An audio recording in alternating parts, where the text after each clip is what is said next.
આ બેઠકમાં મારી સાથે જે વડીલ છે પ્રફુલભાઈ, નિરંજનભાઈ અને હમણાં જે લોકોએ વિદાય લીધી એ બધા મહાનુભાવો, બીજરૂપ વક્તવ્ય આપવાનું એમણે કહ્યું ત્યારે સાથી વક્તા કોણ છે એનો મને પૂરો ખ્યાલ નહોતો, પણ નામ સાંભળ્યા પછી થોડો સંકોચ થયો કે આ દાદા સામે બેઠા હોય, આ હોય અને મારે પાછું બીજરૂપ વક્તવ્ય આપવાનું. પણ ક્યારેક આપણા નસીબના યોગે એવા સુયોગ ઊભા થતા હોય છે કે આપણે કોઈક એક એવી દુનિયામાં પ્રવેશ કરી જઈએ, એક તક મળે. એકવાર ટપાલમાં ઓચિંતું બંદગીની બીજી આવૃત્તિ મળી.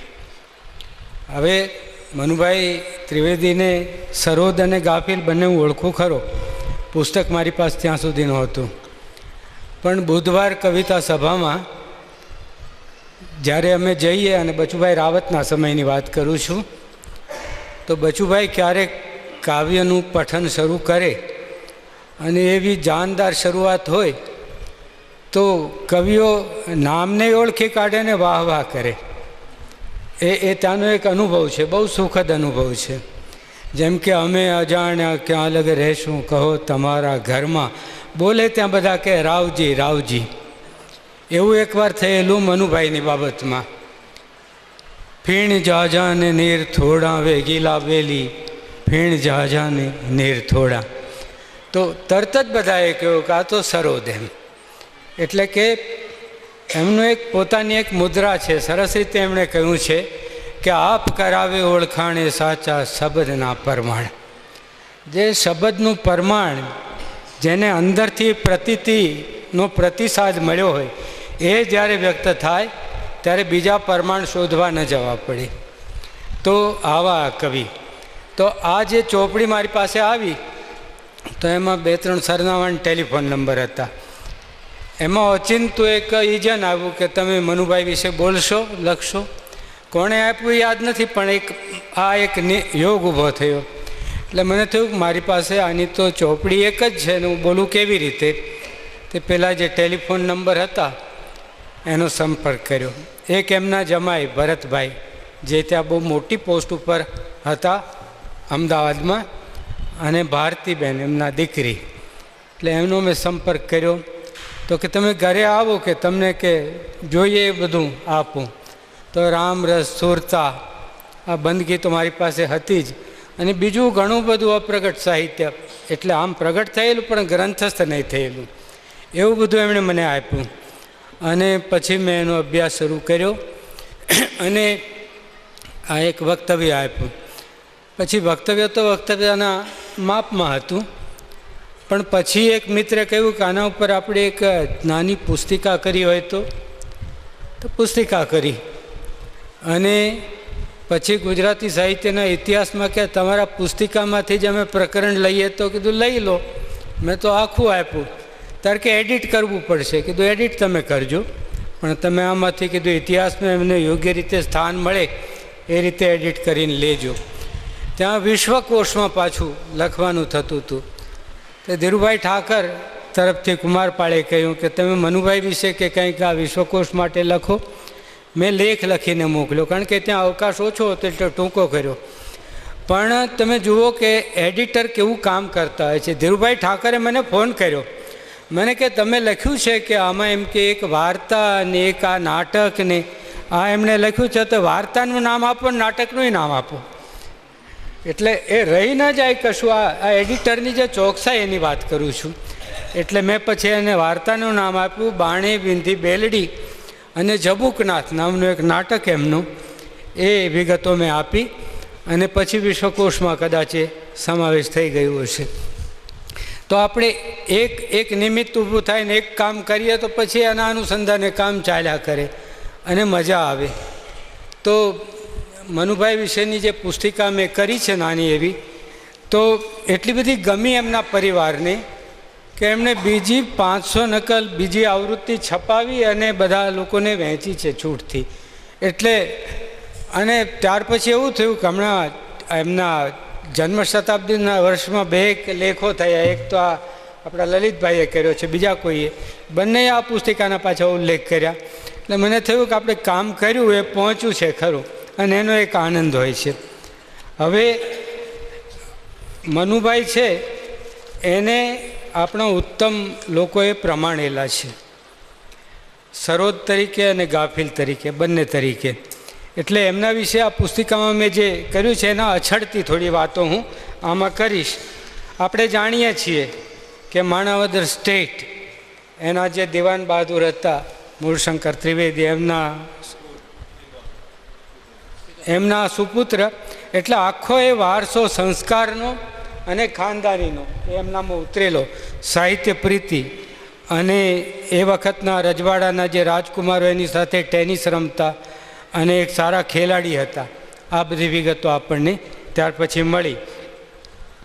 અને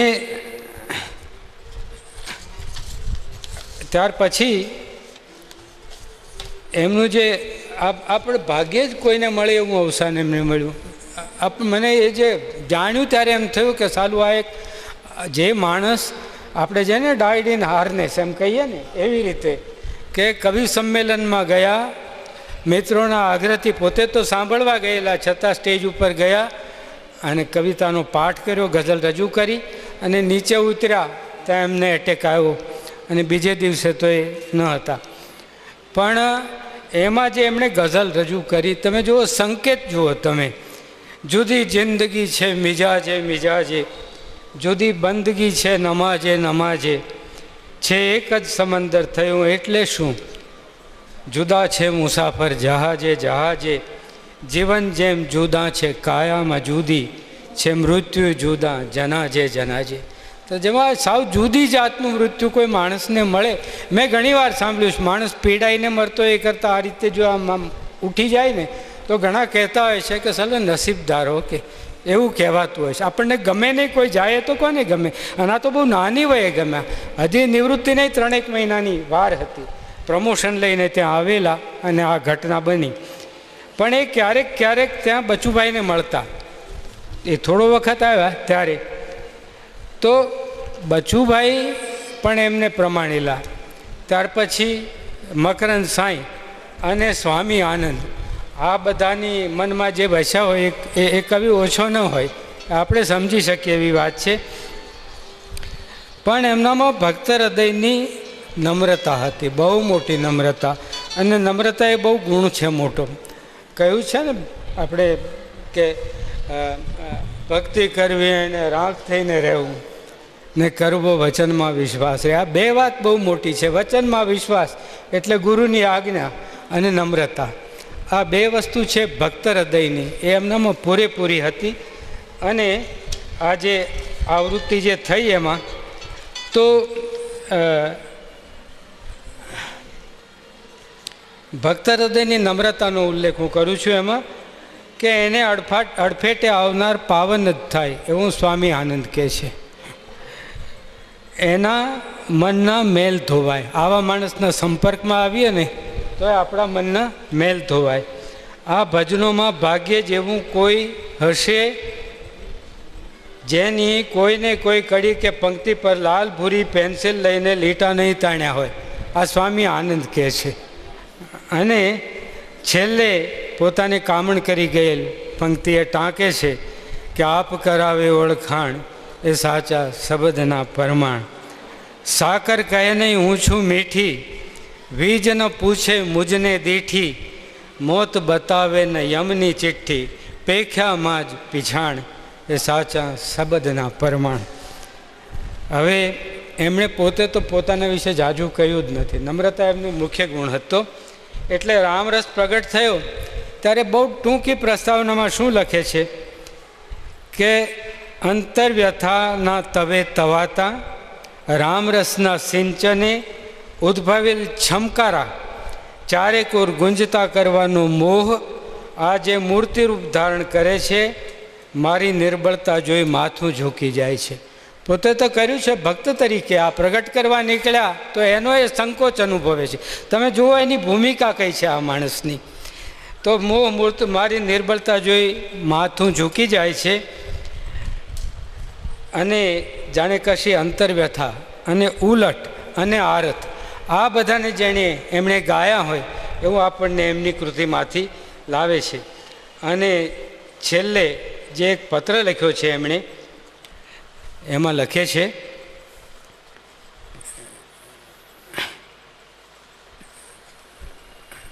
ભજનમાં જે ગાઉં છું તે મારા અનુભવની ભૂમિકા પર મંડાયેલા ભાવો છે. દાવો કરું તો એટલો જ કે જે ગાઉં છું તેમાં કરામત આવી જતી હોય તો તે અકસ્માત છે. હું ચાય કરીને લાવતો નથી. આ એક બહુ પાયાની વાત કરી છે એમણે. કવિતાના ક્ષેત્રમાં જેટલા કલાકારો છે એટલા જ કરામતીઓ છે.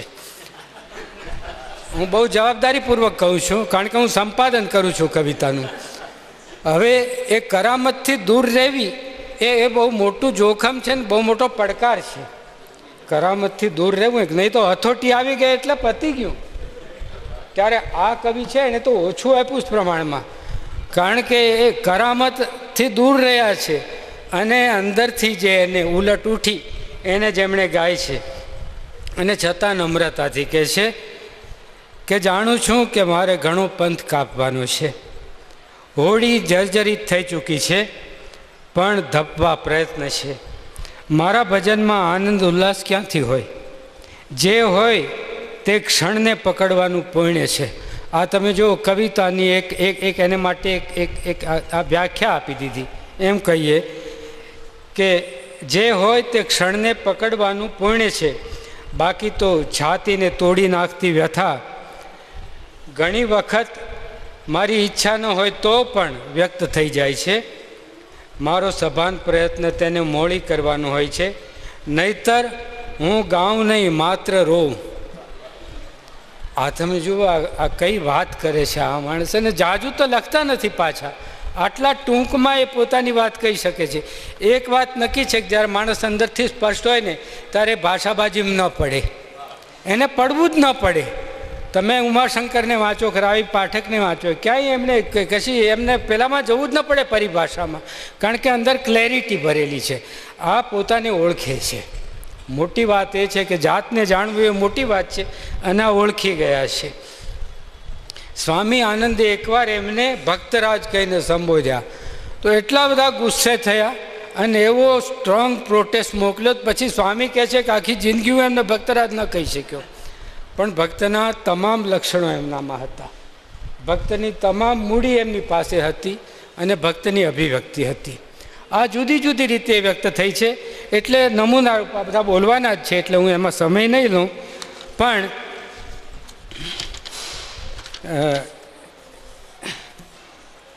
આ લખવા સાથે જે એમણે પ્રગટ નથી કર્યું આજ સુધી, પછીથી જ્યારે ચંદ્રકાંત ટોપીવાળાએ પવન પગથિયા નામનો એક સંચય કર્યો તો એમાં એમની છાંદસ રચનાઓ લીધી છે. તો પ્રણયનો ભાવ માત્ર ક્યાંક એમની ગઝલમાં અને ક્યાંક એમની છાંદસ રચનાઓમાં આવ્યો છે, બાકી મોટે ભાગે ભક્તિ અને આરત એ જ એમનામાં આવ્યા છે. અને એક ગઝલકારનો મિજાજ ખરો એ છે એમનામાં. એટલે એક એવી રચના જે છે ક્યાંક જ આ મળે છે કે પ્રણયનો ભાવ એક રચનામાં પ્રેયસી રિસાઈને ચાલી જાય છે, પછી કવિ પ્રેમની કવિતા રચે છે.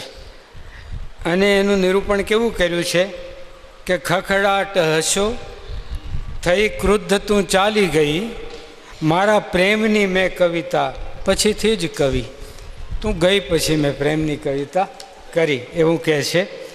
અને ક્યારેક માણસના હાથમાં બધું નથી હોતું, ક્યારેક દૈવ એની પાસે કશું કરાવે છે, ક્યારેક એને કરવું પડતું હોય છે, ક્યારેક થઈ જતું હોય છે, એને આ ખબર છે આ વાત. એટલે કઈ રીતે કહે છે કે લે ફૂંકથી તુજ લખાઈ ગયું કંઈક, તારી ફૂંકથી કંઈક લખાઈ ગયું છે.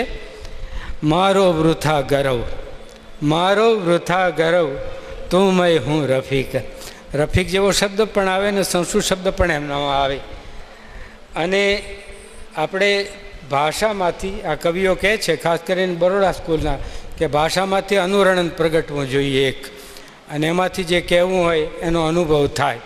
તો આ એ પણ એમની પાસે છે. આપણે આંગળી ચીંધીને બતાવવું પડે કે એક વિમાન ઉપરથી ચાલ્યું જાય છે તો તો એની વાત કેવી રીતે કરે છે કે ગુર ગુર રવાજથી ભરી પૂરવાયું યાન.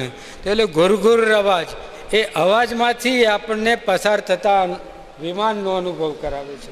ગુર ગુર રવાજથી ભરી પૂરવાયું યાન આકર્ષ ચિત્ત કદી ઉર્ધ્વમુખી જનોને ચાલ્યું જતું ઘડીકમાં દૂરદેશ મેલી. તો એક વિમાન પસાર થાય એની વાત કરવા માટે એ શબ્દ આ રીતે પસંદ કરે છે. ત્યાં આગળ પણ ખખડાટ કર્યું છે, ખડખડાટ નથી કર્યું. તો શબ્દમાં ફેરફાર કરવાનો કવિનો એક અધિકાર છે. રાવજીએ કહ્યું છે ને મારો પંછાયો, પડછાયાનું પંછાયો કર્યું છે, આ એક અધિકાર છે. શબ્દોને બગડવાનો અધિકાર છે, પણ સારો અવાજ સારું કરે, સારો કવિ એ સારું કરે, એ મારે કહેવાનું છે. ભજનોમાં એમની સૌથી વધારે સિદ્ધિ છે. એમને આપણને ગઝલનો સંગ્રહ તો મળ્યો છે એમની પાસેથી, પણ એમાં આ જે ભક્તિનો જે માર્ગ એવો છે ને શુરાનો, પણ એમાં સૌથી ઊંચું સ્થાન ગુરુનું છે.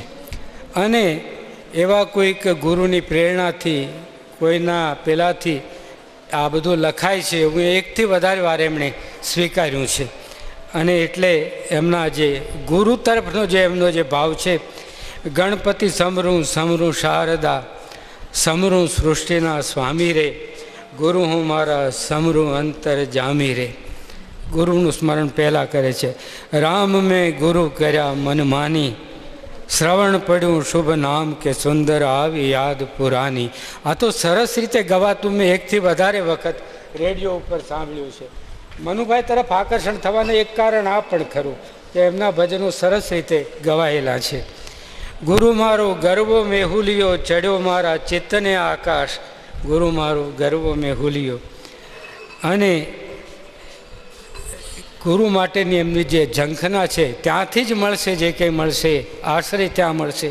એ કહે છે તેજ જોઈ તલપે નૈણા, કંઠમાં ખૂંચે છે વહેણા, ગુરુદેવ વારે મારી ચડો રે ચડો, મારી સૂરની સૃષ્ટિમાં વાગ્યો બેહદ પડો.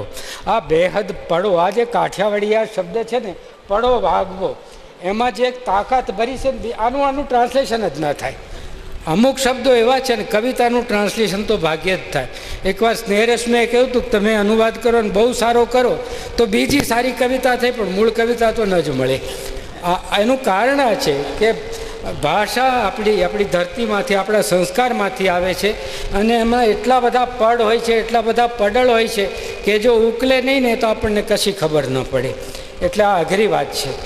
આ પણ એ કરે છે, પણ એ કહેવું હોય તો ભગવાનને કહી દે એવા છે, કારણ કે એ તો ન્યાયાધીશ હતા અને જાત જાતના કેસ આવતા એમની પાસે, એટલે માણસ જાતને બરાબર ઓળખે છે. એટલે ભગવાનને ખુદને કહે છે કે હેતુ રે વિનાના નોય હેત, હેતુ રે વિનાના નોય હેત, હરી અમે જાણ્યા એ તારા સમેત. તોય આમાંથી જાય એવો નથી, એવું એ ભગવાનને કહે છે. હેતુ રે વિનાના નોય હેત, હરી અમે જાણ્યા એ તારા સમેત, જગમાં હેતુ રે વિનાના નોય હેત. અને પોતાની જાતને ક્યાંક એ પેલા માલધારીના મછવા તરીકે ઓળખાવે છે કે અમે તો વહેંચવા નીકળ્યા છીએ. એટલે આ રીતે એ પેલું કરે છે. બચુભાઈ રાવતે એમના વિશે લખ્યું છે. સાધારણ રીતે કુમારમાં બચુભાઈ તંત્રી હતા ત્યારે અવસાનનો આ તે બીજા કોઈ પાસે લખાવતા.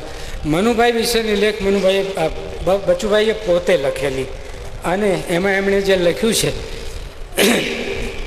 કે 4 લીધો ને બીજે દિવસે કાગળ લખી મળવા આવ્યા. પ્રત્યક્ષ તો એ જીવનભરમાં અમારી બીજી મુલાકાત, પણ વાતોમાં સહૃદયતાનો રણકો એવો કે જાણે વર્ષોથી નિકટ હોઈએ. કલાક એક વાતો ચાલી, અલબત્ત કવિતાની, ખાસ કરીને ભજનોના અનુસંધાનમાં સધાયેલી પોતાની ઈશ્વરાભિમુખતાની. સૌરાષ્ટ્રમાંની કામગીરી દરમિયાન ભજનીકોને સાધકોના પરિચયમાં આવેલા ત્યારથી સંસાર પરત્વે નિરામયતા, એક પ્રકારની વિરક્તતા આવતી રહેલી. ઘણીવાર ઘેર પણ રાત્રે ભજનોની મંડળી જામે, જાતે એક તારા પર ગાતા એ ખરા ભાવ વિભોર થઈને, એમ મિત્રો પાસેથી સાંભળેલું.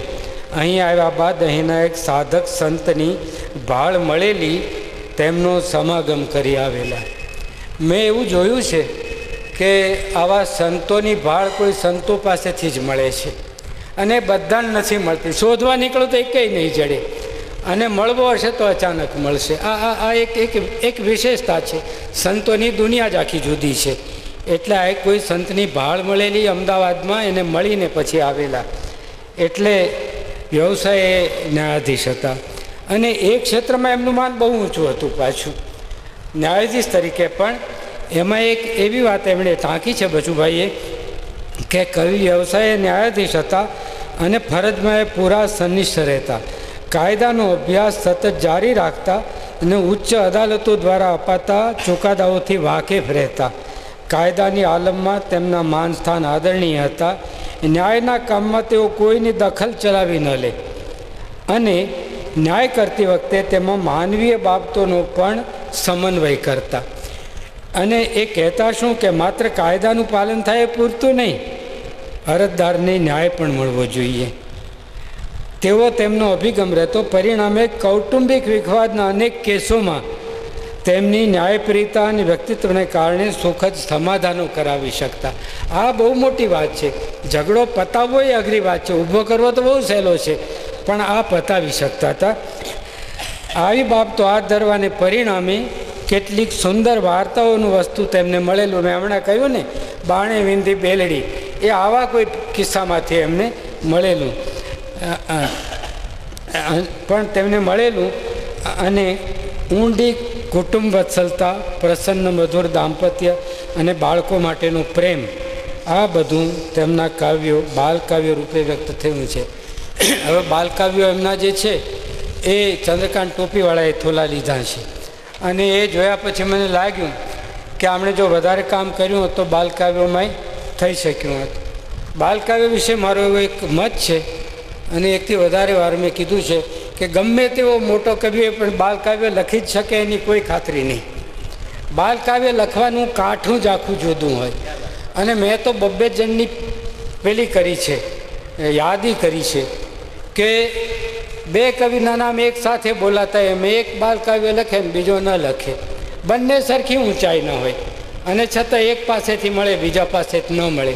દલપતરામ આપે, નર્મદ ન આપી શકે. સુંદરમ પાસેથી મળે, ઉમાશંકર પાસેથી ઓછું મળે. લાભશંકર લખે, સીતાંશુ ન લખી શકે. આ તમે આખી યાદી જુઓ તો બાલકાવ્ય લખનારનું આખું કાઠું જુદું હોવાનું. એક તો એની પ્રકૃતિમાં નિર્મળતા હોય, પછી બીજું સરળતા હોય, અને ત્રીજું બાળક માટેનો ભરપૂર પ્રેમ અને ઓળખ હોય. સુરેશ દલાલ લખી શકે, હરીન્દ્ર દવે પાસે જ ન મળે. એટલે આ એક જાણવા જેવી વસ્તુ છે. અને એટલે કહું છું કે આમણે જો બાલકાવ્યો લખ્યા હોત તો આપણને ઘણું મળ્યું હોત, પણ એમનો આમ તો એમનો આખો પહેલો જ જે ટૂંકો રહ્યો, નહીં તો આપણને ઘણું વધારે મળ્યું હોત. અને તે છતાં હું કહું છું કે એમના અપ્રગટ ભજનો વિશે કંઈક જાણકારી કનુભાઈને છે, કનુભાઈ જાણીને. એટલે એકવાર પરિષદમાં જ્યારે આ વ્યાખ્યાન હતા ત્યારે એમણે એવું કહેલું કે અર્વાચીન કાળમાં, એટલે દલપતરામ પછીના આ બધા ઘણા ભક્તિના કાવ્યો લખનારા ઘણા છે આપણે ત્યાં, પણ ભજનોની વાત કરીએ તો એક પલ્લામાં તમે સરોદના ભજનો મૂકો અને બીજા પલ્લામાં બાકી બધાના, તો સરોદનું પલ્લું નમી જાય. ભજનની વાત કરો તો, કારણ કે એ ભજનનો જીવ હતા. અને જતની પીપળી નામનું એક ગામ છે ક્યાંક, ત્યાં વરસતા વરસાદે એક કોઈ ગામડીઓ ભજન હતો એને સાંભળવા માટે ગયેલા, અને ત્યારે સ્વામી આનંદ એની સાથે હતા. એટલે એક ભજન સાંભળવા માટે જે માણસ આટલો શ્રમ લે, આવા મોટા હોદ્દા ઉપર હોય તે છતાં, એવો એમને ભજનનો પ્રેમ હતો. હવે બીજો એક મોટો માનવીય ગુણ હતો એમનો કે પોતાના હોદ્દાને બાજુમાં રાખી શકતા. અઘરું છે. આપણે તો અમારા એક મિત્રે સરસ મજાક કરેલી કે કોઈનો ઓફિસર થાય અને એમ કે પ્રમોશન મળે અને કેબિનમાં બેસવાનું હોય, પછી પહેલું શું કરે, અમારે એક ઝાલા બાપુ તે આવી રમત બહુ કરતા. મેં કીધું શું કરે? ત્યારે કે ઓફિસરની યુરિનલમાં જાય કે. એટલે હોદ્દો છે ને એનો તાપ છોડવો બહુ અઘરો છે, એની બહાર રહેવું એ અઘરું છે થોડુંક. તો આમને એ નહોતું. અને એનો અનુભવ રતિલાલ અનિલે કરાવ્યો છે. એ માન મોભાને અને દોસ્તીની એક ખાસ કિંમત કરતા. એ જ્યારે સિવિલ જજ હતા સુરતમાં, ત્યારે અનિલના પત્નીને એક જીવલેણ બીમારી થયેલી અને ત્યાંના એક પ્રખ્યાત ડૉક્ટર ભટ્ટ સાહેબ એના પહેલાંમાં દાખલ કરેલા. અને એની સાથે તો ભણેલા ભટ્ટ સાહેબ સાથે તો સરોજ, એટલે ત્યાં આ મળવા ગયા તો પહેલાં ત્યાં બોલાવ્યા અને અંદર એની સાથે અંદર જઈને જોયું તો કે ગાફિલ માણાવદરી બેઠા છે. અને એમણે એવો ઉમળકાથી આવકાર આપ્યો રતિલાલ અનિલને કે પેલા ભટ્ટ સાહેબને ખબર પડી કે આ હમણાં કોઈ બહુ આત્મીય માણસ છે. એટલે 15 દિવસ પછી બિલ આપવા ગયા ત્યારે ના પાડી કે નથી લેવાનું. કે હવે તમે જુઓ કે ચોખ્ખી ભલામણ કરીને કોઈને ઉપકૃત નથી કરતા, પણ આ રીતે પરિચય કરાવે છે. આ ગુણ ખાનદાનીનો છે અને એ બહુ મોટી વાત છે. એમણે જે પોતાને તો એક કોઈ ગામડિયા મંદિરને કોઈ ઓટલે બેસીને કોઈ બાવો ભજન ગાતો હોય એની સાથે પોતાને સરખાવે છે કે હું તો કે આ કોઈ બાવ જે ગાતો હોય ને એના જેવો હું છું, હું ગાઉં છું. અને એને એક ભજનમાં આવે છે કે ભીતર બોલે કોઈ બાવો, હેજીરે મારે ભીતર બોલે છે કોઈ બાવો, સૌને કહે છે આવો આવો હેજીરે મારે ભીતર બોલે છે એક બાવો. તો આ રીતે એ એક ભજનના કવિ તરીકે પણ ઘણા મોટા અને એમનું એ પેલું મોટું. સુરતાના અંતે એમને એક એવો નિર્વેદ આવે છે કે લાગે છે મને ભજનનો એ ભાર. આ તમે જુઓ એક વાત કે માણસ જેમ જેમ આમ ઉપર જતો જાય ને એમને બધું છૂટતું જાય. તો એમ કહે છે કે મને ભજનનો ભાર લાગે છે. એટલે ત્યાર પછી જે છે રામરસ પછીની સુરતા, એમાં વધારે આપણને ઊંચા ભજનો મળ્યા છે. જાહેર કરે છે કે ભજનનો મને ભાર લાગે છે અને કહે છે કે ગાઉં શું રામ નામ મહિમા, ગાઉં શું રામ નામ મહિમા, એ અર્ણવ હું ઘટશે સાહું, એ અર્ણવ હું ઘટશે વાહું, એ સૂરજ શ્રી વિધ કર સાહું, ગુરુએ ગૌરવ ગરિમા, ગાઉં છું રામ નામ મહિમા. સાચો ભક્ત હોય ને એનામાં એકવાર આવી અપાર નમ્રતા પ્રગટે, જે નરસિંહમાં પ્રગટી છે. બારે મેઘે કરી જે કહે છે ને કે શંખની ધારે પ્રભુ શુરેરી છે. એ જો નરસિંહને કહેવું પડ્યું હોય તો સરોજ પણ કહે જ, એમાં ફેર ન પડે. એટલે એ વાત એ કરે છે. અને આ ક્યારેક આ લોકો એક પાયાની સમજણ આપતા હોય છે આખી માણસ જાતના કલ્યાણ માટે, કે આ જે મનખો મળ્યો છે ને એને સાચવી લેવાનો છે, જીરવવાનો છે ને જોગવવાનો છે. અને તો એ માણસનું જીવન સાર્થક થાય. આપણે ગંગા સતીએ તો કહ્યું છે ને કે પેલું વીજળીને ઝબકારે મોતીડા ભરો પાનભાઈ, ઝબકાર જેવું જીવન છે, એમાં ઘણું કરવાનું છે. તો આ વાત એ જ વાત પણ પોતાની રીતે આ કવિએ કહી છે કે રૂડા કંકુ ને કેસર ઘોળો રે, મળ્યા સોના વાટકડી, એને ધૂળ મહીન ધમરોળો રે, મળ્યા સોના વાટકડી. તો આવી વાત આ કવિ આપણને જે માણસ જાતની કલ્યાણ માટે, અને ક્યારેક અવળવાણી જો ન પ્રગટાવે તો એ ભજનિક નહીં. કારણ કે એને લાગે કે આ કહેવું પડશે જરા આકરી ભાષામાં, તો એ કહે, પણ એની પાછળ કરુણા હોય છે હંમેશા, કોઈને ઉતારી પાડવાનો ભાવ નથી હોતો. એટલે કહે છે કે હાલે શું વાંકો વાંકો રે, તને સૂજે ન ગજનો આંકો, હાલે શું વાંકો વાંકો રે, તને સૂજે ન ગજનો આંકો. એ તો આ બધું કહેવાની એક પાત્રતા એમણે પ્રાપ્ત કરેલી એ વાત છે. પછી એ ક્યારેક આપણી ધારણા બાર એવો શબ્દ એ પ્રયોગ થાય, એ મને બહુ નવાઈ લાગે છે કે એ ન્યાયાધીશ તરીકે એટલા બધા કેસ એમની પાસે આવ્યા હશે અને આખી દુનિયાદારીને બહુ સારી રીતે એમણે ઓળખી હશે. એટલે એમની ભાષામાં ક્યારેક એવો એક શબ્દ આવે છે કે લોકો ખોટો અર્થ કરી બેસે. આ એવી પંક્તિઓ મેં આમાં એક લીધી છે.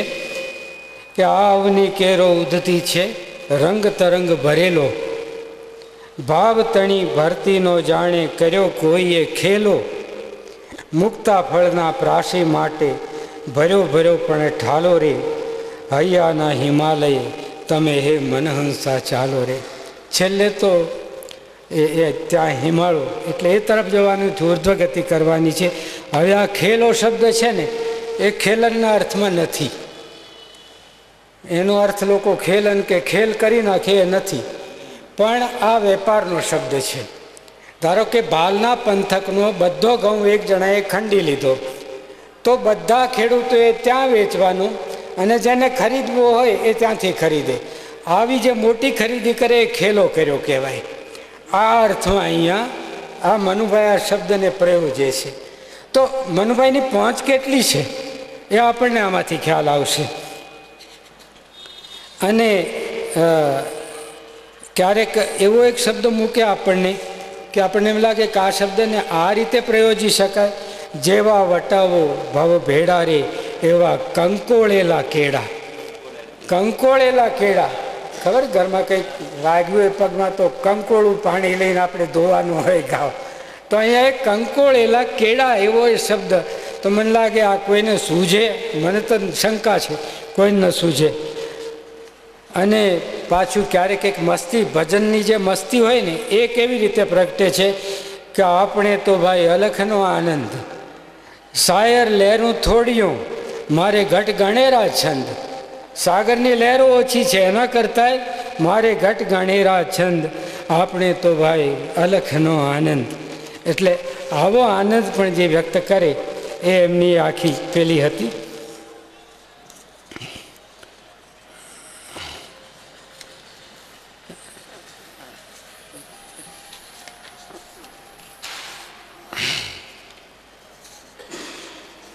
એક ઠેકાણે 3 ગુણ કેર પેલી લગાવી ઉપર જડી રે ખૂંટી એવું આવે છે. હા, તો આ 3 ગુણની 3 પેલા ને ખૂંટી એટલે શું? તમે જુઓ ગીતામાં ભગવાને કહ્યું છે નિસ્ત્રય ગુણ્યો ભવાર્જુન, 3 ગુણથી ઉપર ઉઠવાનું છે. તો આ 3 ખૂંટીની ઉપરની ખૂંટીની વાત કરે છે. તમે જુઓ એ ગીતાના અભ્યાસી હતા અને એની વિશે લેખો પણ એમણે કરેલા છે છૂટક છૂટક.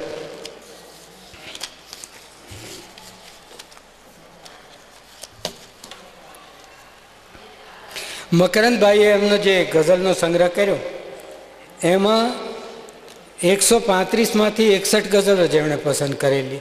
તમે જુઓ તાવણી કેવી કરીએ છે. અને 135ની હસ્તપ્રત મનુભાઈએ પોતે તૈયાર કરેલી અને એમના પત્ની દીનાબેનને અર્પણ કરવો સંગ્રહ એ પણ હતું. પ્રસ્તાવ નહોતો લાંબી કરવાની, એમને પેલી જ નહોતી, પણ મકરંદ દવેએ અને એનું નામ બદલી અને એમણે આ જે નામ છે નામ નવું એ એમણે રાખ્યું. તો 135માંથી 61 ગઝલો પસંદ કરી એટલે તાવણી ઘણી આકરી કહેવાય.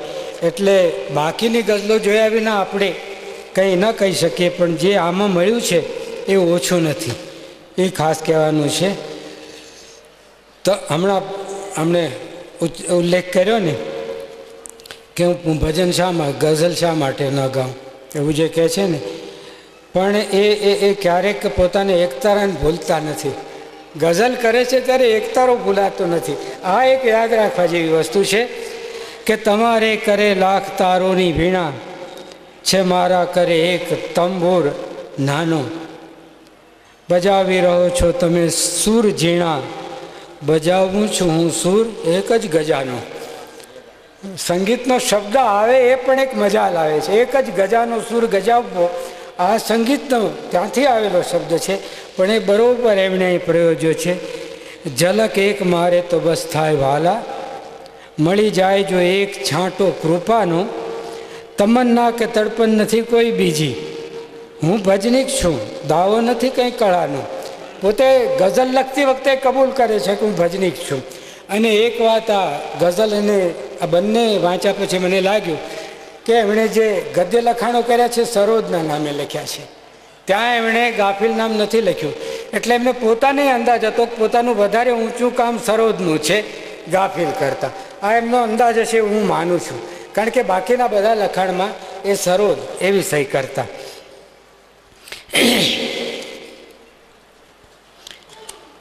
ક્યારેક બહુ કરુણ ભાવ ઘૂંટવો હોય તો એ પણ સરસ રીતે કહેતા. ન ફાવ્યું તો ગયા કરવાય પુષ્પો પાન કરાવી. ન ફાવ્યું તો ગયા કર્માય પુષ્પો પાન કરાવી. ખરી શકતા નથી કંટક, એ દુખિયા રહે ક્યાં જવું. મળી રહે છે સહારો દેહને કબરે સ્મશાને, પણ ઠરીને ઠામ થાવા જીવ વણજારાએ ક્યાં જવું. મરણની સાથ પણ મળતો નથી એને અરે કિસ્મત, મરણમાં કે જીવનનો ડોળ કરનારાએ ક્યાં જવું. માણસની જિંદગીની મોટામાં મોટી કરુણતા, મરણ નથી આવતું એટલે જીવવાનો ડોળ કરવો પડે છે. આ પરિસ્થિતિની કરુણતા એને ઓળખવી અને આ રીતે વ્યક્ત કરવી એક શહેરની અંદર એ નાની વાત નથી. ગઝલ વિશે બોલવાના છે એટલે એની હું બહુ ઝાઝી વાત નહીં કરું, પણ એમની એક જે ગઝલ છે કે એમને મૃત્યુનો અણસાર આવી ગયેલો એવું આપણને આ ગઝલ વાંચીએ તો લાગે. ઉઠતી બજારે હાટ હવે કેટલો વખત, ઉઠતી બજારે હાટ હવે કેટલો વખત, વ્યવહારના ઉચાટ હવે કેટલો વખત, કાનાએ કાંકરી હવે લીધી છે હાથમાં, અકબંધ રહેશે માટ હવે કેટલો વખત, પગરણ થઈ ચૂક્યા છે હવે પાનખર તણા, ફૂલડાઓ ફાટ ફાટ હવે કેટલો વખત, સંધ્યા ઉષા જલાવી રહી છે હવે ચિતા, ચિતાનું ત્યાં આરોપણ કરવું સંધ્યા અને ઉષા એના રંગોમાં, ટકવાના આટકાટ હવે કેટલો વખત, જ્યારે હવેલી સાવ ધરાશાયી થઈ રહી ત્યારે ખટુકશે ખાટ હવે કેટલો વખત, ખૂટી રહ્યું દિવેલને કજળી રહી છે વાટ, જ્યોતિ જગવશે પાઠ હવે કેટલો વખત, ગાફિલ તમારો ઘાટ ઘડાવવાની છે ઘડી, ગાફિલ તમારો ઘાટ ઘડાવવાની છે ઘડી, ઘણશો ઘડેરા ઘાટ હવે કેટલો વખત. હવે આ કવિએ બહુ જ નમ્રતા દાખવેલી છે, પણ થોડોક મિજાજ એમણે ગઝલમાં પ્રગટ કર્યો છે. એ એમની પ્રકૃતિને વશ થઈ નહીં, એ ગઝલની પ્રકૃતિને વશ થઈને કર્યું છે. કારણ કે ગઝલ વિશે મારા કેટલાક ખ્યાલો છે કે એ કવિને વધારે ખીલવાની અને ખુલવાનો અવકાશ આપે છે. ક્યારેક એને આત્મરતિમાં રાચવાની પણ અવકાશ કરી આપે છે અને ક્યારેક એને આત્મશ્લાઘા સુધી લઈ જાય. એમાંથી બચવું બહુ અઘરું છે. ગઝલમાં અહીંથી એક શેર બોલો છેલ્લો માણસ ઝીલી લેશે. પ્રત્યાયન ક્ષમતા એટલી મોટી છે ને તે એને તરત જ કદર થશે, પણ એને ક્યારેક લોકપ્રિયતામાં રમતો કરી દે. આ મોટામાં મોટું જોખમ છે ગઝલના કવિ સામેનું. એટલે હું ગઝલનો શત્રુ નથી, મારાથી એક ગઝલ ઉતરે તો રાજી થઈ જાઉં, પણ કહેવાનું આ છે કે આ પ્રકાર એવો છે કે મનુભાઈ પણ એમાં ક્યાંક મિજાજથી વાત કરે છે. બાકી એમની પ્રકૃતિનો ગુણ જ નથી, પણ એ ગઝલનો ગુણ છે અને એટલે એમનામાં એ આવે છે. પણ ગઝલની વાત એ કરવાના છે એટલે હું એની વધારે વાત નથી કરતો. એમની જે એક બહુ સુંદર છાંદસ રચના છે એમની, દાંપત્યની એવું સરસ ચિત્ર એમણે આપ્યું છે. દાંપત્ય પ્રણય એનું એક બહુ જ લાઘવપૂર્વક એક ચિત્ર છે. કહે છે કે નાનકા મારા ગેહે, નાનકા મારા ગેહે નાનકા ગોખલે પડ્યા, અરીસો દાંતિયો શીશો તેલનું કંઈક વર્ષથી. આટલું હતું નાના ઘરમાં એક ગોખલામાં. પછી ઓચિંતા એક દી આવ્યા કાંસકી કંકુની શીશી, વાટકી તેલની નાની, બેસી તે ગોખલે ગયા અને તે બેસતા વેત ઓતપ્રોત થઈ ગયા. નાનકા ગોખલે જાણે પહેલથી જ નિવસ્યા હતા. ઘરમાં પત્ની આવે છે ને એનું જે કાયમ એક સ્થાન નિશ્ચિત થઈ જાય છે.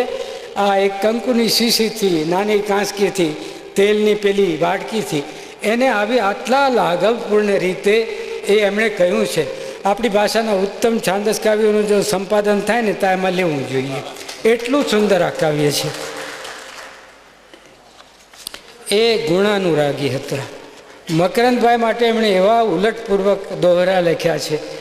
એના 2-3 દોહરા કે મરમી મન મકરંદને સદાય લીલા લહેર, મરમી મન મકરંદને સદાય લીલા લહેર, ફૂલ વિના પ્રાસી લીએ પરમ મધુની મેર, બેઠક બેહદની વરી, બેઠા છો અવધૂત, જોગંધર જબરા છતાં દાતારીના દૂત, ગોઠડિયું ગુપ્તા કીધી મેળી કેરે ખંડ, સત્સરોદ સમ ખાઈ કહું પલટું મારું પંડ. તો તમે જુઓ કે જેણે મકરંદ જેવા કવિને સેવ્યા હોય અને જેની સાથે ઘાયલ સાહેબ જેવા ને પણ મૈત્રીનો દાવો હોય, એ બધાની સાથે આનો આખો કવિનો ઘાટ ઘડાયેલો છે. અને એમણે જે બાલકાવ્યો પણ રચ્યા છે, પણ એમાં એમણે તો એ ઓછું છે, પણ એમાં એ ગધેડાની ફરિયાદ એમણે કહી છે. કહે ગધેડો મૂર્ખાને જન, કે મૂર્ખ માણસને લોકો ગધેડો કહે છે, એ જ બળાપો છે મારે મને, એને બીજું કાંઈક કહો ને ગધેડો શું કામ કહો છો? આવી રીતે એમણે વાત કરી છે. તો આવો સરસ એક ઉપક્રમ તમે લોકોએ રચ્યો અને એમનું એકંદર જે વ્યક્તિત્વ હતું, કવિ તરીકે, ગઝલકાર તરીકે અને ભજનીક તરીકે, એ બધું જોતાં લાગે કે આ ઉપક્રમ થવો જ જોઈએ. આપણે ત્યાં મેં એક આપણી પ્રજાનો જે ગુણ કહેવાય કે અવગુણ કહેવાય મેં જોયો છે કે જ્યાં સુધી કોઈ વિદેહ સર્જકના પરિવારજનો રસ ન લે ને ત્યાં સુધી કોઈ સાહિત્યની સંસ્થા નથી રસ લેતી. આ મોટી કરુણતા છે, બહુ જ મોટી કરુણતા છે. હું તમને કહું, અથવા તો શિષ્યો રસ લે તો થાય, પણ એવા શિષ્યો ઘડવા જોઈએ. અને તમે ઘડ્યા છે કે નહીં?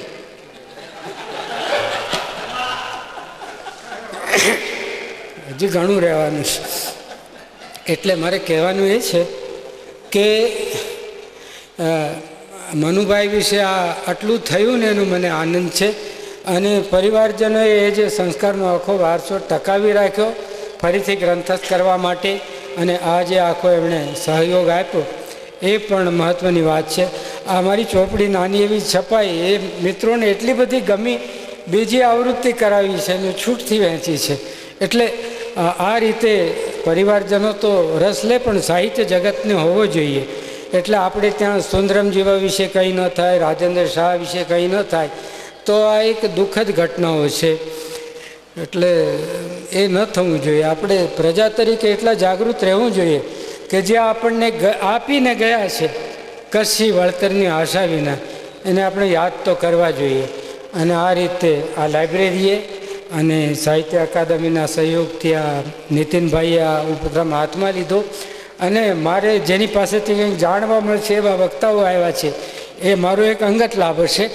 અને એટલા માટે હું વધારે નથી કહેતો, પણ આ એક કરવા જેવું કામ હતું અને થયું છે, એ અંગેનો મારો આનંદ વ્યક્ત કરું છું. અને સૌ કોઈનો આભાર.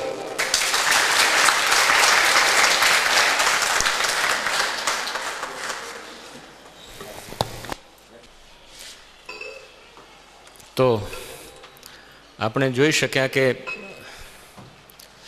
હરિકૃષ્ણ પાઠકે મનુભાઈ ત્રિવેદી ગાફિલ સરોદ વિશે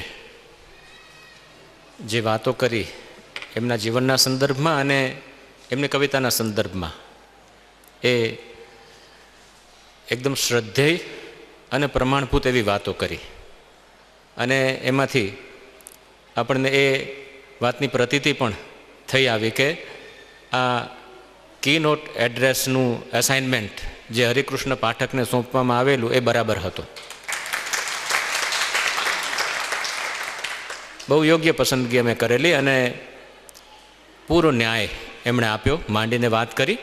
અને ખરેખર એક પર્યાપ્ત એવી ભૂમિકા પરિસંવાદને માટેની એમણે રચી આપી. અમે આભારી છીએ હરિકૃષ્ણ પાઠકના. અને વાત કરી કે કવિતા ઉપરાંત પણ એમની કેટલીક અગ્રંથસ્થ એવી કૃતિઓ છે. ગદ્યમાં પણ એમણે કામ કર્યું છે, નાટકો પણ કર્યા છે. મને મિત્ર રાજુલભાઈ દવેએ માહિતી આપી ફોન પર કે તેઓ અત્યારે એ અગ્રંથસ્થ જે રચનાઓ છે મનુભાઈની એનું સંપાદન કરી રહ્યા છે અને પ્રવીણ પ્રકાશન દ્વારા એ ભવિષ્યમાં પ્રકાશિત પણ થવાનું છે. તો એની પણ અત્યારે આપણે આનંદ સાથે નોંધ લઈએ કે જે કંઈ પણ અગ્રંથસ્થ છે એ બધું પણ હવે આપણે સુલભ બનશે. હવે મનુભાઈ ત્રિવેદી સાથે જેમને શ્વાસ લેવાનું સદભાગ્ય સાંપડ્યું છે એવા શ્રી પ્રફુલ્લ નાણાવટી આપણી વચ્ચે છે. એ પોતાના સ્મરણોની સુગંધ વહેતી મૂકવાના છે. પ્રફુલ્લભાઈ પંડે તો સદભાગી છે જ, પણ આપણે સદભાગી છીએ કે મનુભાઈ ત્રિવેદી સાથે જેમણે એક મજાનો એવો સમય ગાળ્યો છે. એવા એ સમયના સાક્ષી આપણી વચ્ચે છે અને એમના વક્તવ્યોનો આપણને લાભ મળવાનો છે. પ્રફુલ્લભાઈ પોતે પણ ગુજરાતી ભાષાના એક બહુ જ નોંધપાત્ર કવિ, ગઝલકાર,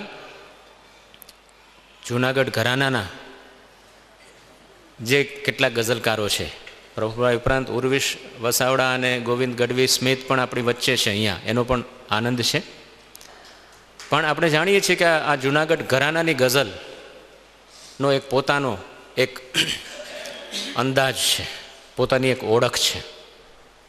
રાજેન્દ્ર શુક્લ, મનોજ ખંડેરિયા, શ્યામ સાધુ, વીરુ પુરોહિત, આ બધાને આપણે યાદ કરીએ જ કરીએ.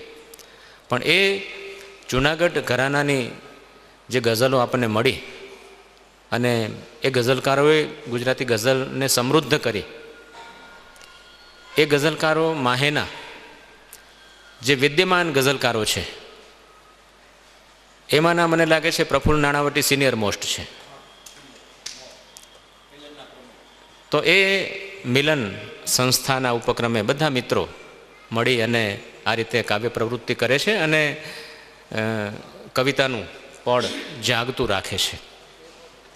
તો આવા એ સ્વયં પણ એક ગઝલકાર અને જૂનાગઢના મનુભાઈના નિવાસ દરમિયાન મનુભાઈ સાથે જેમણે બહુ જ રમણીય અને સ્મરણીય ક્ષણો ગાળી છે, જીવી છે, એવા પ્રફુલ્લ નાણાવટીને હું વિનંતી કરું કે પોતાના સ્મરણો રજૂ કરે અને એ સ્મરણોને સથવારે મનુભાઈ ત્રિવેદીને જીવંત કરે.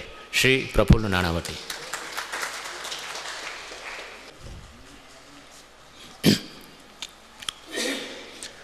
સૌ પ્રથમ આજે આપણે જે જગ્યાએ ભેગા થયા છે, મને એમ લાગે છે કે ભૂતકાળમાં કોનોટ હોલ તરીકે ઓળખાતો. બરોબર આજથી 50 વર્ષ પહેલાં, 1964માં જ્યારે ચીન સાથે આપણી લડાઈ ચાલતી હતી ત્યારે આ હોલમાં એક મુશાયરાનું આયોજન કરવામાં આવેલું. મનુભાઈ ત્રિવેદી હાજર હતા.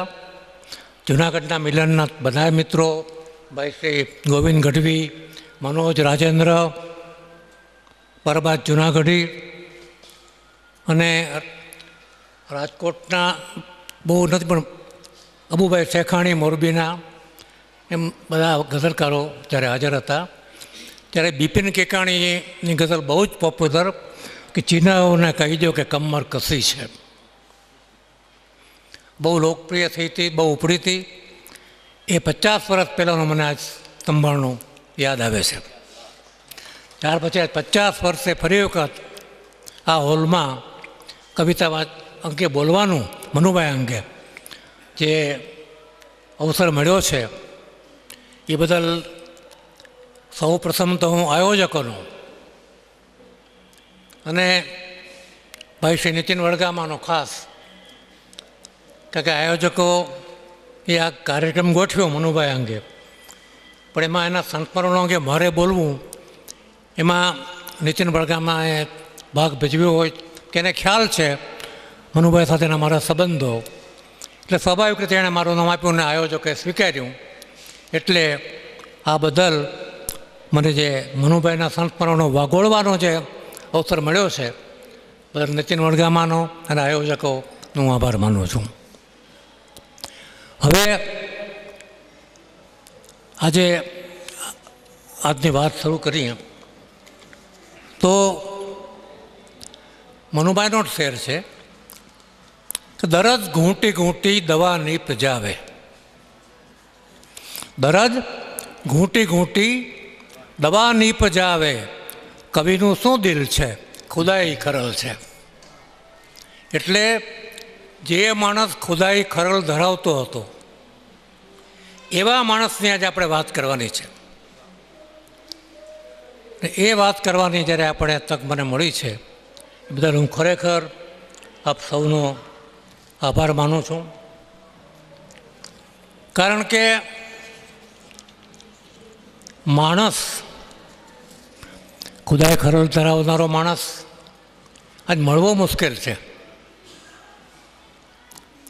માણસ માનવી માનવ બને તો સારું એવું સુંદરે મેં કહ્યું છે ક્યાંક. આજે માણસ માનવી નથી બનતો, કે માનવ બને તો સારું. એ મનુભાઈ નખશીખ માણસ, એની માણસાઈના તમે જેટલા દ્રષ્ટાંતો આપીએ એટલા ઓછા છે. એની કવિતા અંગે તો ભાઈ શ્રી હરિકૃષ્ણ પાઠકે બહુ સવિસ્તર વાત કરી. એ અધિકારી છે, અભ્યાસી છે, અને મારે એ અંગે કંઈ બોલવાનું હોય નહીં. એની ગઝલો અંગે રાજેશ વ્યાસ મિસ્કિન બોલવાના છે, એ પણ અધિકારી છે, અભ્યાસી છે. એટલે મારે મનુભાઈની ગઝલ અંગે કંઈ મારા અભિપ્રાયો આપવાની કોઈ અધિકાર પણ નથી ને જરૂરિયાત પણ નથી. મેં તો મનુભાઈ સાથે જે મારો સમય વિતાયો છે 1962થી લગભગ એ ગુજરી ગયા મને 72માં, ત્યાં સુધી. જુનાગઢમાં તો 62થી 65 કે ન્યાયાધીશનો કાર્યકાળ એક શહેરમાં 3 વર્ષ પૂરતો હોય છે. એટલે જુનાગઢમાં તો 3 વર્ષ એ રહ્યા. એટલે મારે મનુભાઈના 2 પાસા આપણી પાસે રજૂ કરવાના. એક એનું કવિ તરીકે એને અમને જુનાગઢવાળાને શું ઉપયોગી થયા છે, એનું શું માર્ગદર્શન મળ્યું, એનો શું ફાયદો થયો, એક એ. બીજું ન્યાયાધીશ તરીકે એને જુનાગઢમાં જે સેવા આપી એમાં જે અમને અનુભવ થયા એ અંગે મારે કેટલોક ઉલ્લેખ કરવાનો રહેશે. હવે કવિ તરીકે જે મનુભાઈનો અમને લાભ મળ્યો છે એ તો અદ્ભુત છે. ખરેખર મનુભાઈએ ભજનો પણ લખ્યા છે, પણ ગઝલકાર. હું બહુ સભાનતાપૂર્વક કહું છું, ઉર્વિશે એક વખત કીધું છે એક જગ્યાએ કે મનોજ ને રાજેન્દ્ર જો ગઝલ લખતા થયા હોય તો એ મનુભાઈને આભારી છે. કારણ કે મનોજ ને રાજેન્દ્રભાઈ કોલેજ કાળમાંથી, સ્કૂલ કાળમાંથી છંદોબદ્ધ અને ગીત લખતા. અમારી જેવા તો કાંઈ ન લખતા, પણ એ છંદોબદ્ધ અને ગીત લખતા એમાંથી જે ગઝલ તરફ જે વળ્યા અને પછી તેની શક્તિ એટલી બધી હતી કે જે ગુજરાતના જે 4-5 ગઝલકારોના નામ લેવાના હોય તો મનોજ, રાજેન્દ્ર, શ્યામ સાધુ, એ 3ના નામ તો લેવા જ પડે. અલબત્ત શ્યામ સાધુ મનુભાઈ સાથેના બહુ સંપર્કમાં નહોતા. એની રીતે એને ધૂનમાં પહેલેથી લખતા હતા. પણ મનોજ અને રાજેન્દ્ર કોલેજ કાળમાંથી જે લખતા હતા મનુભાઈના સંપર્કમાં આવ્યા અને એની ગઝલ, એની શક્તિ મુજબ પણ ગઝલમાં ઢળ્યા. એનો ઘણો યશ મનુભાઈને પડે છે. મનુભાઈ કાયમ એમ કહેતા કે શબ્દ બ્રહ્મ છે, શબ્દ બ્રહ્મ છે, ને આપણે જે ગઝલો કે કવિતા લખીએ છીએ એ બ્રહ્મની ઉપાસના છે. એટલે જ્યારે બ્રહ્મની ઉપાસનાની વાત થતી હોય ત્યારે ચોક્કસપણે એમાં કોઈ નબળી વાત ન આવે. એટલે જે ગઝલની જે મથરાવટી જે મેલી છે કે ગઝલ ચોકની કવિતા છે, ગઝલ સાંભળીને માણસને ગલગલિયા થાય, આવી કોઈ કવિતા, આવી કોઈ ગઝલ જૂનાગઢના ગઝલકારો પાસેથી નથી મળી. એનો એકમાત્ર જો શ્રેય હોય તો મનુભાઈ ત્રિવેદીને જ આપણે આપવો જોઈએ. કાયમ અમને છે પરમાર સાહેબનો પણ હિસ્સો ખરો. જ્યારે યોગાયોનો પરમાર સાહેબ પણ બાવધુ કોલેજના પ્રાધ્યાપક ગુજરાતીના, કાયમ ટોકે અમને. કોલેજના છોકરાઓ તો ઉછળતા ને ઉભરતા, મનોજ રાજેન્દ્ર, સરળ લાખાણી, બિપિન કિકાણી, ભાઈ ગોવિંદ ગઢવી, મોટો ગોવિંદ, આ બધા ગઝલકારો ઉભરતા અને ઉછળતા છોકરાઓને પરમાર સાહેબ કાયમ દાબમાં રાખે, આડું લખવા ન દે. પલાણ પણ મંગળવારિયામાં આવતા હો. એટલે મંગળવારિયાની અને મિલન બેયની અસરમાં આ કવિઓ તૈયાર થયા છે. મિલનની સંસ્થા પણ 62માં જ શરૂ થઈ. મંગળવારિયું એ 62માં જ શરૂ થયું કોલેજમાં. એક સંસ્થા પરમાર સાહેબે શરૂ કરી, બીજી રૂસવા સાહેબે શરૂ કરી. પણ એ સંસ્થા એક વ્યક્તિની હરીફ નહોતી. આજે ઘણી જગ્યાએ આપણે જોઈએ છીએ કે એક સંસ્થા ઊભી થાય પછી એની સામે બીજી હરીફ સંસ્થા ઊભી થાય, તો ઓલીને કેમ તોડવી કે એના એવા પ્રયત્ન અમારે એ નહોતું. આ બે સંસ્થાઓ એક વ્યક્તિની પૂરક હતી. પૂરક એટલા માટે કહું છું કે મંગળવારિયામાં પણ અમે જાતા પરમાર સાહેબની રાહબરીને છે. એ લતા મંડપમાં બેસતા, કવિતાઓ બોલતા, કવિતા સાંભળતા. અને મિલનના મિટિંગમાં પણ જૂનાગઢના બધા લવરમુછિયા ગઝલકારો, મનોજ રાજેન્દ્ર, સરળ, બિપિન, ગોવિંદ ગઢવી બધા આવતા. એ ઉપરાંત મિલનમાં રૂસવા સાહેબ, પિંગળસિંહભાઈ, મનુભાઈ ત્રિવેદી, બરબાદ જૂનાગઢી, અબા અરમાન, આવા બીજા ગઝલકારો અમારા જેવા, આ બધા મિલનમાં બધા ભેગા થતા. ઉર્વિસ ત્યારે સાવ નાનો હતો ને સાંભળવા આવતો. મિલનની મિટિંગ જ્યારે મારે ત્યાં થતી હોય ત્યારે ઉર્વિસ, મારો સન નૈમિષ, અમિતા, એ બધા આવીને બેસી જાય અને અંદર અંદર ગોકા ભેગા. અને શ્યામળો ચકાનું કાવ્ય વાંચે ને એટલે એ બધાને બહુ મજા આવતી. ત્યારથી એને લખવાના સંસ્કાર પણ આજે ઉર્વિસ એક મિલનનો માતબર કવિ થઈ ગયો છો. ત્યારે હજી એણે શરૂઆત નહોતી કરી હતી, માત્ર એ વોઝ ઇન કોલેજ પરહેપ્સ, કે કોલેજમાં નહીં. ત્યારથી મિલનની મિટિંગ અમારી રેગ્યુલર થાય. રૂસવા સાહેબ રાહબરી નીચે. અને એને હિસાબે અમને બીજો શું કે ઘાયલભાઈનો પણ બહુ લાભ મળ્યો. મનુભાઈના હિસાબે, દરબાર સાહેબના હિસાબે ઘણી બેઠકો ઘાયલભાઈની મનુભાઈ ત્રિવેદીને ત્યાં બોરડી ખડકીમાં એના દિવાનખાનામાં અમે કરી છે.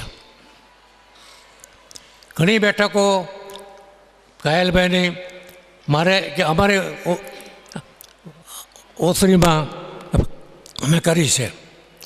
એ લાભ મળ્યો હોય તો મનુભાઈના હિસાબે, દરબાર સાહેબના હિસાબે, અને અમે એનો લાભ તો અમારી ગઝલમાં જે કેટલીક ખુમારી, કેટલોક જે જુસ્સો, એ આ બધાને પ્રતાપે છે. તો આ લાભ અમે આ રીતે આડકતરો પણ અમે પામ્યા છીએ. એટલે મનુભાઈની આ કવિકર્મ જૂનાગઢના ગઝલકારોનું એની મોટી દેન છે કે કોઈ કવિ જૂનાગઢનો સાવ ચીરા ચાલુ કે નબળું ન લખે. બહુ ત્યાં લખી, અમે તો ન લખ્યા, પણ આજની તારીખે જે રાહુલ સીમાળી અમારો ઉગતો કવિ છે, મહેન્દ્રસિંહ પટિયાર અમારા કવિ છે, એ સિવાય મિલનના બીજા મિત્રો ઘણા છે. આ બધાએ એક કોઈએ નબળું કાવ્ય, નબળી ગઝલો લખી નથી. મુનિકુમાર સાક્ષી છે. મુનિકુમાર અમારી મિલનની મિટિંગમાં દર મહિનાને ત્રીજે રવિવારે હાજર રહે છે. એ પોતે કટાક્ષ કાવ્યો બોલે છે ખરા, પણ મિલનનો કોઈ મિત્ર રાહુલ સીમાળીથી માંડીને બધાએ કોઈ નબળું નથી લખ્યું. દરેકમાં કંઈક રીત તો ચોક્કસ હોય, દરેકની શક્તિ મુજબ લખે. મનોજ છે, રાજેન્દ્ર છે, બરબાદ છે, પ્રફુલ્લ નાણાવટી છે. હું મનોજ ન થઈ શકું, હું રાજેન્દ્ર ન થઈ શકું, પણ હું જ છું ને હું રહેવું જોઈએ. આ રીતે અમારી આ પ્રવૃત્તિ ચાલે છે. એમાં મનુભાઈની ઘણી દેન છે. પ્રણાલિકા જે પડી છે એમાં મનુભાઈની ઘણી દેન. આ ઉપરાંત મનુભાઈ કવિ તરીકે અમને રદીપ પણ આપતા. આ ફૂલ વેરાયા રદીપ મનુભાઈ અમને રાજકોટમાં જ આપ્યો છું. રાજકોટમાં એક ફંક્શન હતું, પછી અમે જમીને આવતા હતા ફંક્શનમાંથી, ત્યારે મનુભાઈને ઓચિંતું થયું કે સાહેબ ફૂલ વેરાયા ઉપર લખો. મનુભાઈને એની બોલવાની સ્ટાઇલ હતી, એમ સાહેબ ફૂલ વેરાયા ઉપર એમ લખો. એટલે મેં લખી, ગોવિંદે લખી, ઘાયલભાઈએ લખી છે, બરબાદે લખી, 2-4 જણાએ ફૂલ વેરાયા રદીપ ઉપર ગઝલો લખી છે. આ ઉપરાંત એક ગઝલ તો ભાઈ ભરણ સાહેબ ગુજરાતભરમાં જો આખી લોકપ્રિય થઈ હોય તો માત્ર મનુભાઈને આભારી. મુકદ્દરની વાત, રૂસવા સાહેબનો એક શેર છે કે છલકે છે આંખથી એ અંતરની વાત છે. છલકે છે જે આંખથી એ અંતરની વાત છે, સમજી શક્યા ના આપ મુકદ્દરની વાત છે. એટલે દરબાર સાહેબની ગઝલમાં તો એ મુકદ્દર એ કાફિયો હતો. અંતર, મુકદ્દર, સિકંદર, રૂસવા તમારી યાદને સાથે જ લઈ જશે, ખાલી ગયો છે હાથ, સિકંદરની વાત છે. એ કાફિયા હતા. મનુભાઈએ મુકદ્દરની વાતને આખો રદીપ તરીકે લીધો અને એણે ગઝલ લખી. એ મનુભાઈએ લખી, મકરંદભાઈને મોકલી, ઘાયલભાઈને મોકલી. એટલે એ અમને બધાને તો એને આપ વંચાવી સંભળાવી જોઈએ. એટલે ત્યાર પછી મકરંદભાઈએ લખી અને ઘાયલભાઈએ લખી. અને લખી એટલું જ નહીં, પણ વૈષ્ણવજન જ્યારે બહાર પડતું રૂપાયચનમાંથી, એમાં પહેલાં એ સંગ્રહમાં 7 ગઝલો, આ એક દરબાર સાહેબની 8મી, એ સિવાય 7 ગઝલકારોની ગઝલ છપાણી. એનું શીર્ષક મકરંદભાઈ આપ્યું હતું ચાંદની રાતના ટવકા. એમાં મકરંદભાઈએ લખ્યું હતું કે ગાફિલની એક ગઝલ સાંભળી મેં એને ઘાયલે ગાઈ ગઝલ થરાર, મુકદ્દરની વાત છે. એને એક રમત કરી, પણ એ સિવાય મકરંદભાઈની આખી ગઝલ એમાં છપાણી. પછી મનુભાઈની આખી ગઝલ છપાણી,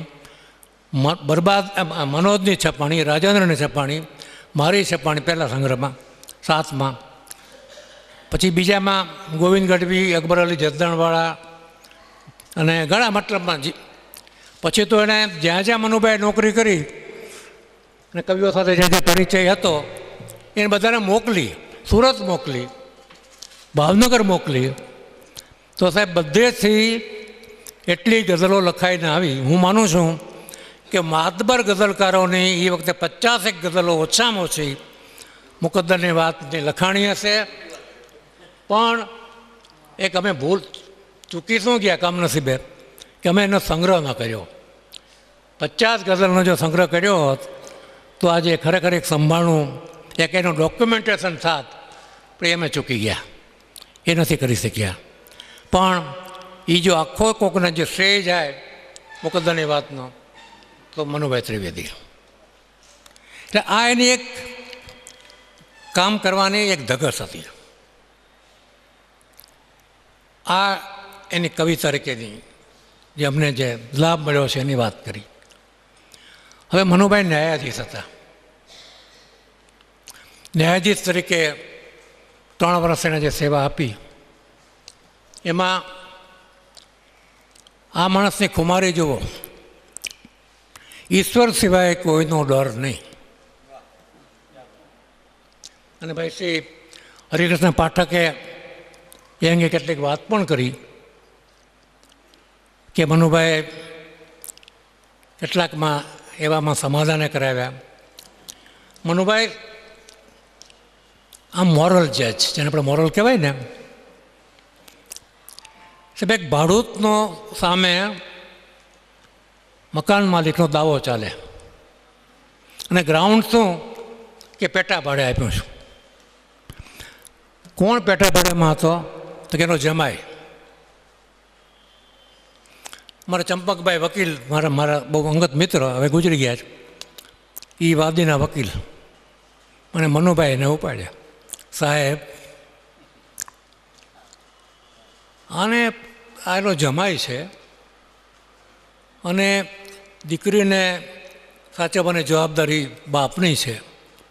એનો જમાઈ પાછો જમાઈ ઠૂંઠો છે, જમણે હાથે કામ નથી કરી શકતો.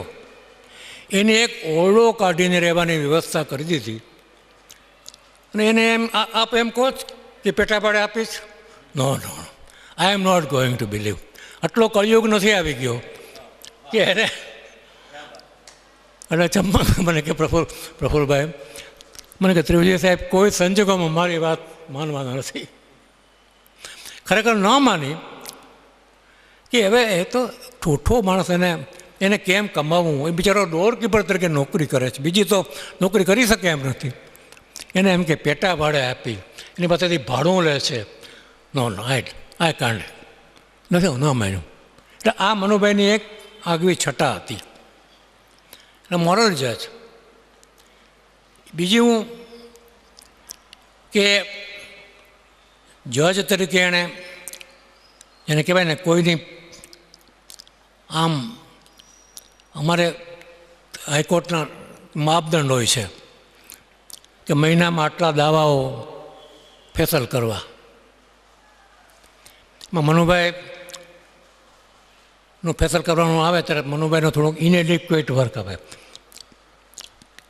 કારણ શું કે અમુક રીતે એની કામ કરવાની સ્ટાઇલ 31મીએ ઠરાવ આપે તો એ દાવો ફેસલમાં ગણાય તો એડિક્વેટમાં આવી જાય. પણ જો મનુભાઈ 31મીએ ઠરાવ ન લખી શક્યા હોય એ પહેલી કે બીજી આપે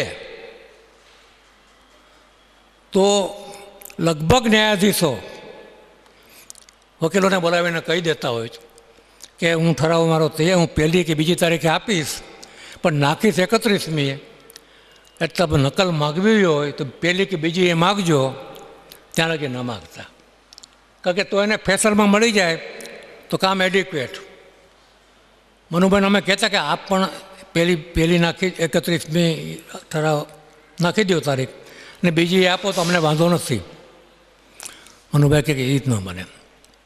તો અમને વાંધો નથી, પણ લિટિગન્ટના 2 દિવસ ઓછા કરવાનો મને અધિકાર નથી. આ એની ન્યાયપ્રિયતા. લિટિગન્ટના 2 દિવસ ઓછા કરવાનો મને અધિકાર નથી.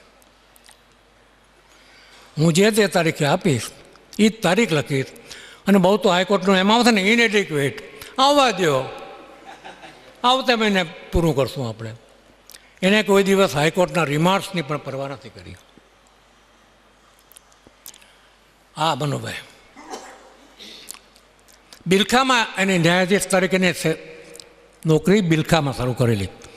ત્યારે એ મૂળ માણાવદર ને ભાઈ બિલખા સ્ટેટમાં, ત્યારે તો હજી સૌરાષ્ટ્ર નહોતું થયું. અને મનુભાઈ ટેનિસ રમવા જતા. મનુભાઈ ટેનિસ રાજકોટમાંય રમવા જતા, બિલખામાં જતા. બિલખા બાપુને રમતગમતનો શોખ હતો એટલે મનુભાઈ ટેનિસ રમવા જાય અને બિલખા દરબાર સાહેબ પણ આવે. એક દિવસ ટેનિસ રમીને બધા બે બેઠા હતા ક્લબમાં, ત્યારે બિલખા બાપુએ એક વાત છેડી કે ન્યાયાધીશ સાહેબ, આપણી પાસે એક જુગારનો કેસ ચાલે છે. તો એમાં આપ સજા એવી દાખલો રૂપ થાય એટલી કરજો એટલે શું બીજા જુગાર રમતા અટકી જાય, દાખલારૂપ સજા કરજો. મનુભાઈ ત્યારે સાંભળી લીધું, બીજું ત્યારે તો શું કહે. સાહેબ કેસ આવ્યો અને જજમેન્ટ ઉપર, અને તોમેદારોને બોલાવ્યા કે તમારા ખિસ્સામાં કેટલા પૈસા છે? તો કેટલા? એ દંડના ભરી દો, એ દંડના ભરી દો અને હું જજમેન્ટ આપું. જેલમાં નથી મોકલતો, કારણ કે કેસ શું બોર્ડર લાઈન ઉપર હતો, તારે તો છોડી શકે. અને સામાન્ય રીતે benefit of doubt must be given to the accused. તોમતદારને શકનો લાભ દેવો જોઈએ, એટલે છોડી મૂકવો જોઈએ. પણ ઠાકોર સાહેબે આજે એને હિન્ટ મારી, ટકોર કરી, એટલે જેટલો પૈસા ખિસ્સામાં હતા એટલો દંડ કરી છોડી મૂક્યો. ભાઈ સજા કરી.